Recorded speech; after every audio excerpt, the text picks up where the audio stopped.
Hi there everybody, it's Kendra here. Welcome back to This DIY Mom Life. Today I'm going to take you through repairing some of my hand knit socks. Now if you've watched any of my sock videos before, you know I'm a little bit hard on socks, and it seems like my repair pile has grown, and I am certainly no expert. I just try to make them last as long as possible, and so I'm going to take you through a couple pairs that have been sitting here. Some of them already have a hole, they may be beyond repair, but I'm going to try them out, and then some are just starting to get holes, but I want to prevent further damage before it gets any worse, and I really just want to keep these socks around to wear as much as possible.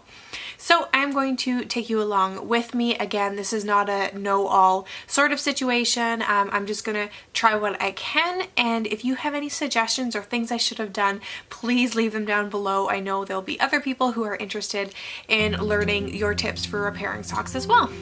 All right, let's get started. So these are the socks I'm looking at here. I'm not sure I'm going to get to them all today, but you can see some of these have been repaired before and then my repair has broken through. This one needs to be repaired entirely. This one hasn't broken, but you can see it's very thin, and I'd really like to try and repair it before it gets any worse. So I'm going to just, on this one, replace the whole heel. This one I'm just going to darn the hole, and maybe I'll try to do a toe for you as well, and that way you can kind of see the bottom of the foot, whole toe, and then replacing the whole heel. That is where I get holes in my socks. I know it's kind of different depending on how you walk and the way you wear them, but I pulled out a few sock needles and then also some scraps of yarn, and I'm gonna get started. So for this toe hole, I've started off with a tapestry needle and a good length of yarn, and I'm going to start one side, move to the other, and I'm going to try to make vertical lines. I do want to go, when I get started, far enough that I'm not just pulling on these pulled stitches, because I know they're probably not going to hold. So I do want to start a little ways over. Make sure to have enough of a tail there.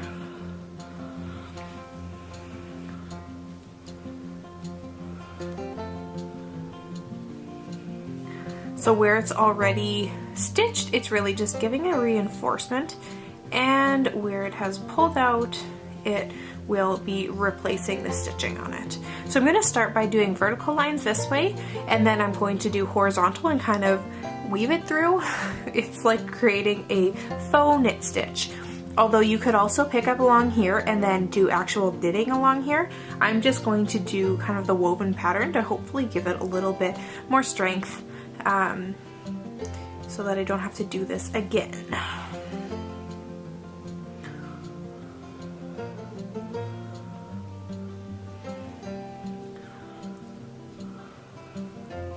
You also want to make sure that you're not pulling this too tight, because if this cinches down, you're really affecting the length of your sock, and if it has to pull a lot when you walk, and this is like a high friction area, it's, I think, more likely to rip again.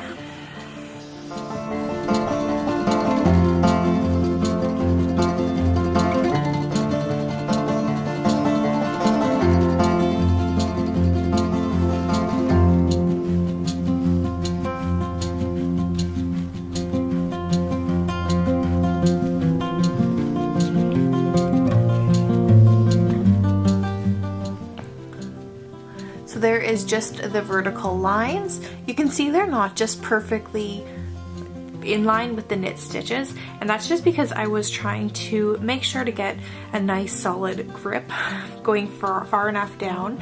You can also do this and you could make a whole patch box, like from the furthest at the top and the furthest to the bottom. That also works. I don't know that there's a ton of benefit as long as you are ensuring that you're not grabbing any of the loose stitches. So I'm going to go ahead now and I'm going to try the kind of weaving through and doing those horizontal lines.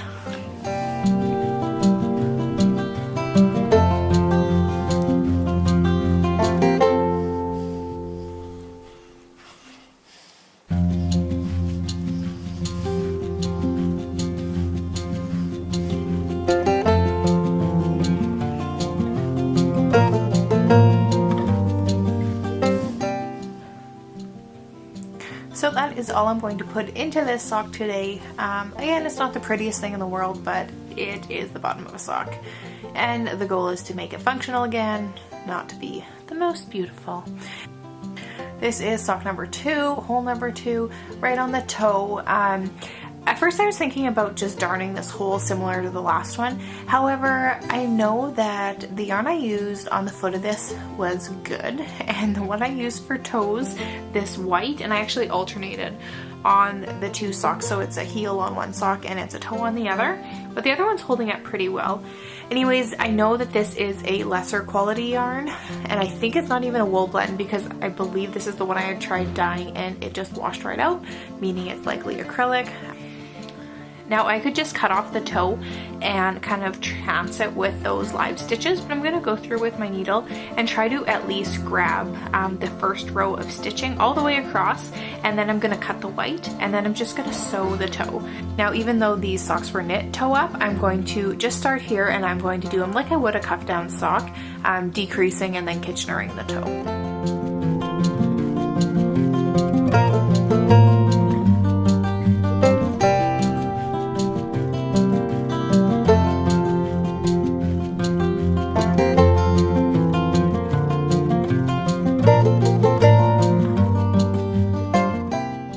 Looks like my cord, it might be hard to see here, is threaded through all the way around, that I hopefully picked up one of each stitch here.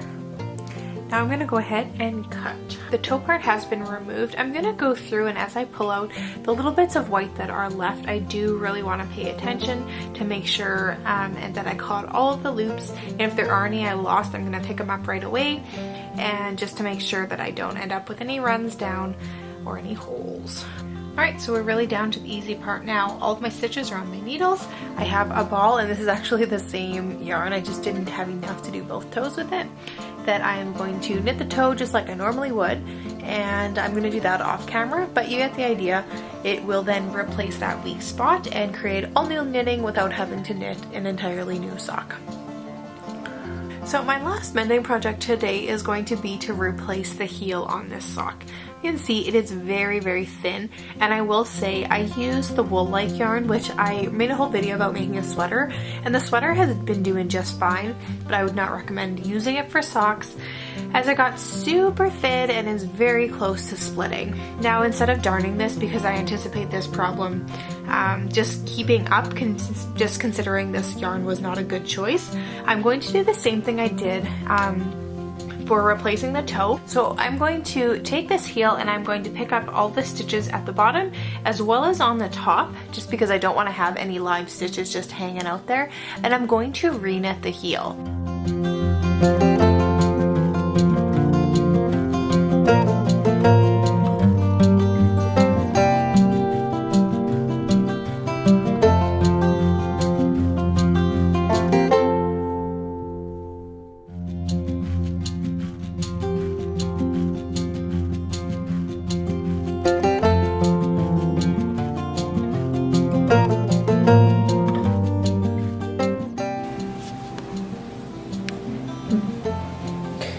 So you can see here's the completed heel, totally been replaced. I have the completed toe, and I had enough of the scrap that it'll match, but you can see that has been totally replaced. And then my little darn spot, which looks the least pretty of them all. However, it does feel, I tried it on, it doesn't feel too bulky, so it feels flat, and yet I'm hoping it will hold. But I can check in and let you know how these patches made out. Okay, so that's really all there is. I'm going to try these out, see how they wear, see how comfortable they are, and I really hope to get a lot more uses out of each of these pairs. Thank you so much for watching. If you have any questions, leave them down below and I will try my best, and maybe some of the others will chime in as well if they have expertise to share. Otherwise, if you are new here, please subscribe to see more videos from me in the future, and I will see you next time. Bye!